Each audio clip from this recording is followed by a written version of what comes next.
Hello everyone, कशा आहात तुम्ही सगळे. तर हा ब्लॉग आहे दसऱ्याच्या अगोदरचा, म्हणजे एक दिवस आधीचा, आणि मी पोस्ट करायला विसरले, सॉरी. आता ह्यामध्ये मी अशी म्हणजे त्या दिवशी मला ना परड्या भरायच्या होत्या आणि देवीची ओटी पण भरायची होती. म्हणून मी सगळ्यांदा पहिल्यांदा म्हणजे हे सगळं माझं पहिलं वर्ष आहे आणि लग्नानंतर ह्या सगळ्या गोष्टी मला माझी इच्छा आहे करायची, म्हणून मी करते. असं काही नाही की पद्धत आहे, परंपरा आहे, असं काहीच नाही. माझी स्वइच्छा असल्यामुळे मी ह्या सगळ्या गोष्टी करते. आणि मी देवावरती खूप खूप खूप विश्वास ठेवते. मला असं वाटतं भूते म्हणल्यावरती देव असणारच.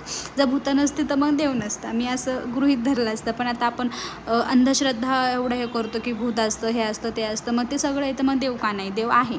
म्हणून मी ह्या सगळ्या गोष्टी करते आणि मनापासून करते. तर मग मी तिकडे वैष्णवी माता मंदिराच्या तिकडे जाऊन परड्या भरल्या, ओटी भरली. मग नंतर परत मी इकडे म्हणजे ते लहानाची मोठी झाली आहे त्या ठिकाणी, म्हणजेच लांडगेनगरला, तिथल्या देवीची ओटी भरायला गेले संध्याकाळी. मग तिथली पण ओटी वगैरे भरली.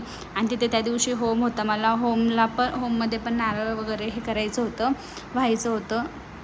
मी, आई, मम्मी पण आलेली होती. आणि म्हणजे आई, सासूबाई आणि मम्मी, परत माझी बहीण, मग नंतर ताई पण येणार होत्या, कारण तिथे महाप्रसाद होता.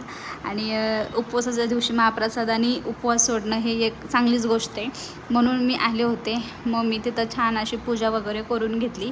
आणि देवी तुम्ही बघतायच किती सुंदर आणि किती छान वाटतं, एकदम प्रसन्न वाटतं देवीला बघून.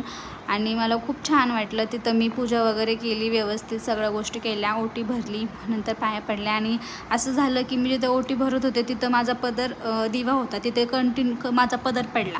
आणि मग ते नशीब की तो पदर जळाला नाही माझा. दिवा विजला पण माझा पदर जळाला नाही. एवढी वाफ लागूनसुद्धा माझा पदर अजिबात जळायला नाही. मग आपण हे देवाची हेच म्हणू शकतो ना. आणि ह्या अशा छोट्या छोट्या गोष्टी असतात ज्याच्यात तुम्हाला असं वाटतं की बाबा देव आहे, आणि विश्वास ठेवतेच मी. आणि हे 9 दिवस तरी खूप हे महत्त्वाचे असतात.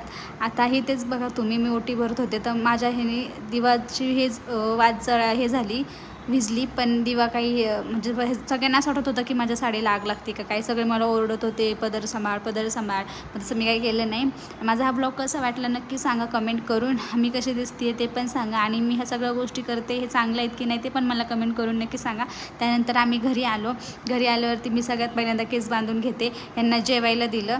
ह्यांच्यासोबत पिल्लू पण होती, ते जेवण करत होते आणि पिल्लू त्यांच्या मध्ये करत होती. त्यानंतर मी हे सगळं उरकून झोपी गेले. Bye bye.